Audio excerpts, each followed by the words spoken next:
Carl Jung uncovered a truth that many people struggle to accept. You don't need years of observation to understand someone's true nature. All it takes is noticing two subtle signs, and the mask they wear will begin to crack on its own. Not through the polished words they've rehearsed, not through the achievements they boast about, not even through the actions they perform under the eyes of others. These two psychological markers slip through every disguise, and once you learn to see them, you cannot unsee them. Imagine this. You're sitting with a longtime friend, a trusted coworker, or even the person you love. Everything looks fine on the surface. They say the right things. They maintain their charm. They appear perfectly composed. Yet in one fleeting moment, a glance or a tiny reaction unsettles you. Something feels off. Your intuition speaks, but your rational mind quickly dismisses it. And only much later do you realize you ignored the very first sign.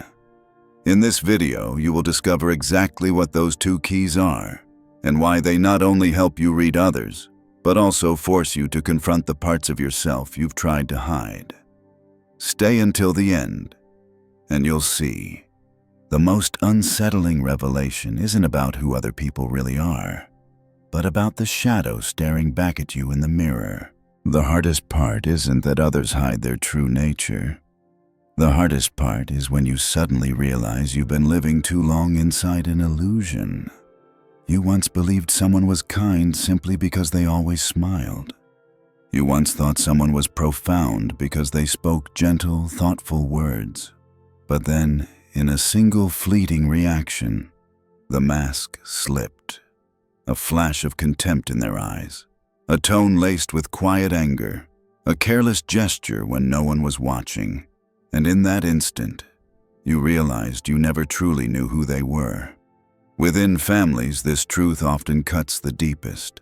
Parents who insist their strictness is for your own good reveal something different when you disobey. The anger that erupts is no longer about guidance. It is about control. Love works the same way. A partner can be soft and affectionate as long as their ego is untouched. But the moment you bruise it, even slightly, you see the raw self that has been hiding behind the mask. In the workplace, the disappointment takes a familiar form. You trusted a colleague because they were always eager to help. But when a chance for promotion appeared, they didn't hesitate to step over you to get ahead. And you sat there asking yourself, what signs did I miss? The real wound isn't just the betrayal. It's the collapse inside you. The voice whispering, why did I trust so easily? Why didn't I see it sooner? Losing faith in your own intuition is far more exhausting than someone else's deception. The problem isn't that people are masterful at hiding. The problem is that, like most, you were never taught how to see. You grew accustomed to placing your trust in what feels comfortable. Pleasant words, polite gestures, socially acceptable behavior. But as Jung warned, the true self is never found on the surface. It emerges only when the mask cracks, when the shadow briefly breaks through. And unless you train yourself to notice those cracks, you will keep living in the same loop. Again and again, you will believe the mask. Again and again, you will be crushed by the truth that eventually appears. That is the quiet tragedy so many carry. Not that others lied to them, but that they never learned how to truly look. Carl Jung called the mask each of us wears before society the persona, a carefully crafted face designed to fit in, to be accepted. No one grows up without learning how to put it on. You learn to smile even when you don't feel joy. You learn to nod just to avoid conflict. You learn to say polite words even when your heart wants to disagree. The persona itself isn't evil. It helps us survive and function within the community. But here lies the problem. If you only look at someone's persona, you will never know who they truly are. Behind that mask lives another region Jung described as the shadow, all the parts denied, repressed, or labeled unacceptable. The overly kind person often hides rage. The one desperate to appear strong often hides fear. Shadow never disappears. It waits patiently for a crack in the mask, often slipping out in moments when control falters. Picture a colleague who always appears gracious and calm. During a meeting, someone embarrasses them in front of others. Instantly, their eyes harden, their tone sharpens. For a brief second, the mask fractures, and the shadow peers through. Or in love, your partner may seem endlessly patient and gentle, but touch their deepest insecurity in the sudden outburst, the cutting words, the flash of cruelty. That is the mirror of their unfiltered self. Why are we often shocked in these moments? Because we have trained ourselves to believe the mask is the truth. We want to believe the persona is the real person because it keeps life predictable, comfortable, and safe. Yet Jung reminds us, the mask is only a curtain. The truth lives in the tear. The psychological link here is clear but difficult to accept. If you only observe people while they are carefully managing their image, all you will ever see is performance. To glimpse their essence, you must watch two places: what they harshly judge in others, and how they react when their mask is threatened. That is when the shadow steps out. This realization is painful because it forces you to admit no one is entirely what you imagined, not even yourself. But it is from this recognition that you finally begin to see reality as it is, not to condemn others, but to understand more deeply the mechanics of human nature. If you've ever wondered why some people are endlessly critical of one specific trait in others, the answer often lies in projection, the unconscious act of casting what you cannot accept in yourself onto someone else. Human beings tend to notice most sharply in others the very qualities they deny within. The person who despises someone for always bragging is often the one who secretly craves recognition. The one who cannot stand a hot temper may be the one suppressing their own anger. When we judge others, we are unknowingly sketching a map of our own shadow onto their face. And if you pay close attention, you can see it. Another mechanism is defense, the instinct to protect the mask when it feels threatened. Think back to the last time you brushed against someone's ego. Normally, they seemed calm, polite, and collected. But with one remark that made them feel exposed, their whole energy shifted. They reacted sharply, their words cut, their demeanor hardened, maybe even ending the conversation abruptly. Moments like that are cracks in the mirror. For an instant, you glimpse the unfiltered self they usually keep hidden. The unconscious loop works like this. The more a person rejects their own shadow, the more they become obsessed with spotting it in others, the harsher they judge.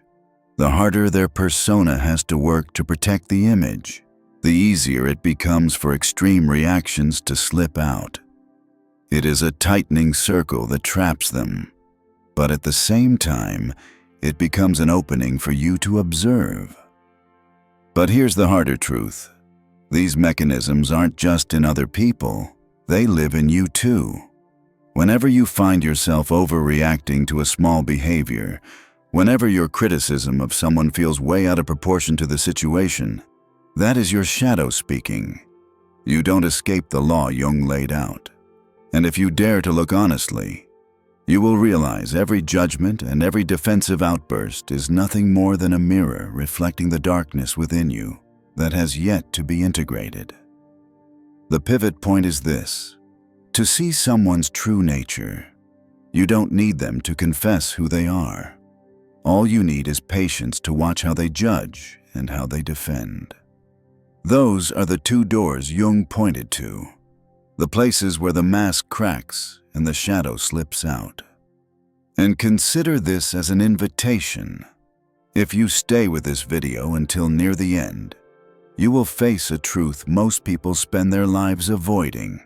That sometimes the person wearing the most convincing mask isn't a stranger, but the one closest to you.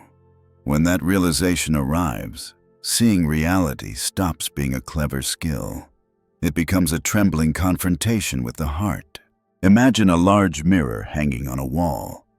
Its surface is polished, flawless, reflecting exactly what you want to see. People stand before it, fixing their hair, smiling, making sure the image in the mirror looks perfect. But if you look closer, you notice a thin crack in one corner. Usually, people try to cover that crack with clever lighting, with a wooden frame, or by distracting your gaze elsewhere. Yet it is through that crack that the light slips in, revealing what the smooth surface could never show you. Human beings are like that mirror. The persona, the mask, is the polished surface. They want you to see it. They want you to believe in the carefully curated reflection. But the crack is the shadow, the part they cannot or will not control. It slips out in a fleeting glance, in a sudden sharp tone, in a judgment that feels too heavy for the situation. If you only look at the glossy surface, you'll see a perfect picture. But if you dare to stare into the crack, you'll glimpse their real essence.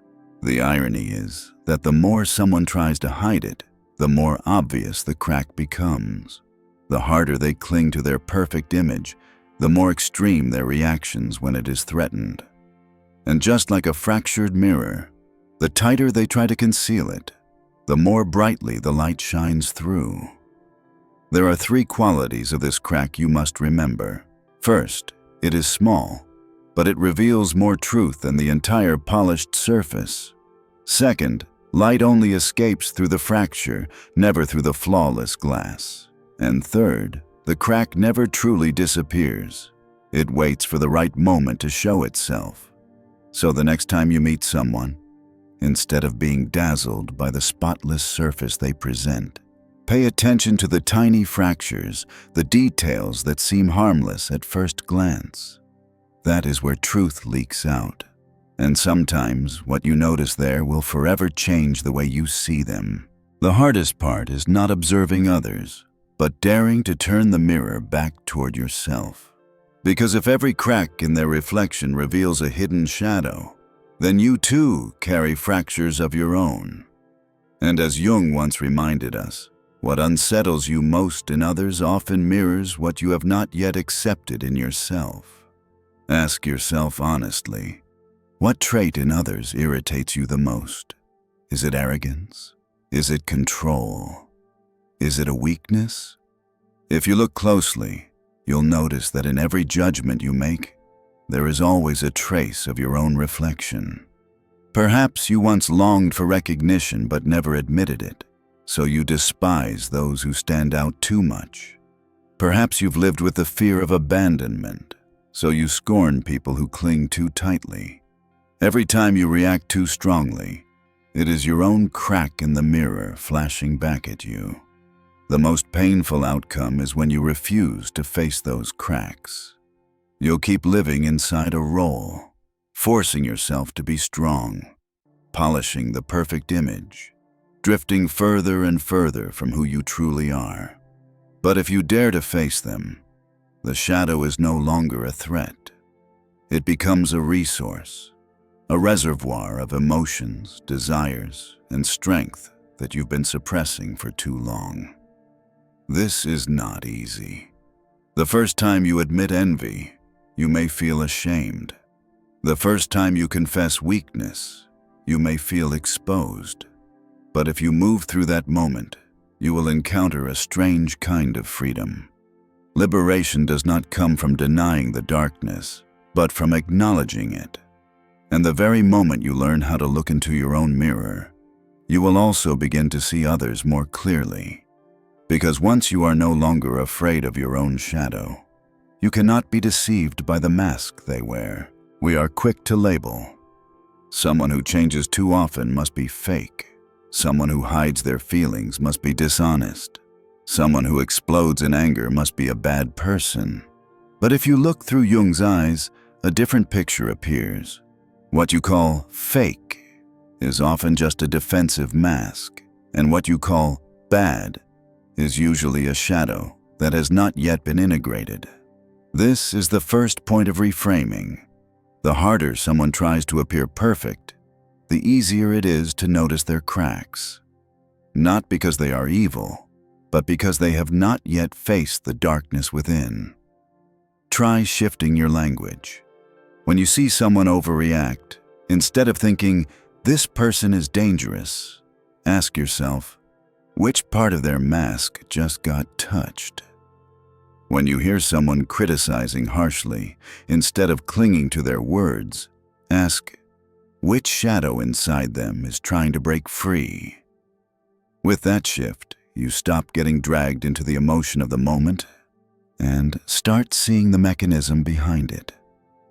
And when you change the words you use, you also change the lens, from judgment to observation. The surprising part is that once you learn to see others this way, you also become gentler with yourself. Instead of calling yourself weak, you begin to say, "This is a shadow that needs to be heard." Instead of forcing yourself to look strong all the time, you allow your own cracks to exist. And when you dare to live with both your mask and your shadow, you stop being defined by either. But there is a quiet warning here. Do not turn this knowledge into a weapon. Do not point at someone's crack and say, "I know the real you now." If you do that, you are only using the mirror to wound them. The purpose of seeing the mask and shadow is not to strip someone bare, but to understand. And real understanding, if it goes deep enough, changes the way you act. Less judgment, but much more clarity in setting boundaries. Imagine tomorrow you begin to look at everyone around you this way. The world becomes like a room full of mirrors. Each person is a mirror with their own fractures. One reveals it through envy, another through over-defensiveness, and another through the desperate need to always be right. And if you are attentive, you'll realize it is in those small cracks where truth seeps through. Here is an inner declaration you can carry with you. I do not fear the crack. The crack is where the light enters. If you truly believe that, it will change how you view every relationship. Disappointment becomes understanding. Pain becomes awakening energy.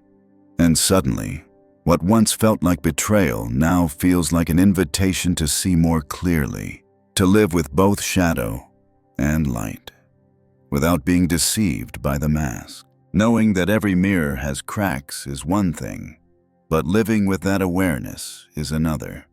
You need small, practical steps to not only observe others, but also keep yourself grounded. The first action: watch reactions more than words. Next time you're in a conversation, notice the moment a voice shifts tone, the flicker of tension in the eyes, or the tightening of a hand. Those small signals often reveal more than 100 polished sentences.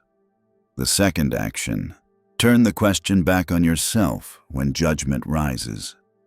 Each time you feel irritation towards someone, pause and ask quietly, does this remind me of a part of myself I've been denying? That single question can keep you from sliding into the unconscious loop of projection.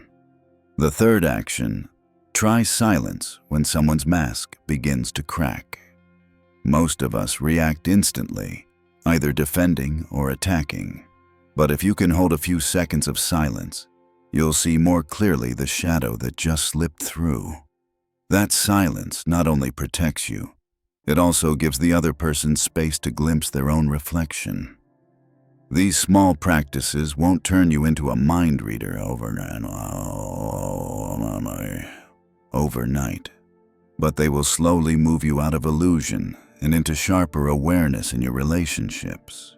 And sometimes, just by noticing a tiny crack, you save yourself from the pain of watching the entire mirror shatter. If you continue living only by trusting masks, you will walk through life trapped in a maze of disappointments. Again and again, you will put your faith in the polished surface, only to feel the sting when it collapses. Each time this happens, you don't just lose trust in others, you quietly erode trust in yourself. You start asking, was I too naive? Will I ever truly understand anyone? That loss of faith in your own perception becomes the deepest wound of all. The price of refusing to look at the cracks is loneliness. You may surround yourself with many relationships, yet still feel hollow inside, because you've never truly encountered the real person beneath the mask, and you've never dared to reveal the real person inside yourself. You become an actor in a collective play where everyone wears a mask, everyone applauds, but no one truly touches one another. But if you choose differently, if you dare to look into the cracks, both in others and in yourself, you gain a rare quality: clarity. You're no longer fooled by sweet words or surface-level charm. You learn to be patient, to observe, to set boundaries when necessary. And from that clarity comes freedom, because you no longer need to hide your own shadow as if it were forbidden. The closing philosophy is simple. A person's true nature doesn't reveal itself when they're successful or when they try to appear good, but when their mask begins to fracture. And if you dare to look into that fracture, you will see light streaming through. Not the light of perfection, but the light of truth. When you carry this ability within you, your life shifts. You enter love with open eyes. You work with wisdom. You choose your friendships with discernment. And most importantly, you stop being afraid of the cracks you find in yourself. Imagine yourself standing in a room full of mirrors. Most of them are polished, reflecting the faces people want you to see. But scattered among them are mirrors with cracks. If you dare to step closer, you will notice the light slipping through those fractures. And that light, fragile as it may seem, is more truthful than any carefully polished reflection. Life is much like that room. You will encounter countless masks, countless performances. Yet if you dare to look deeper into the cracks, you will not only understand others more clearly, but you will begin to rediscover yourself. Because the most important cracked mirror, in the end, is the one inside your own heart. This video alone cannot make you see through everything, but it can plant a seed.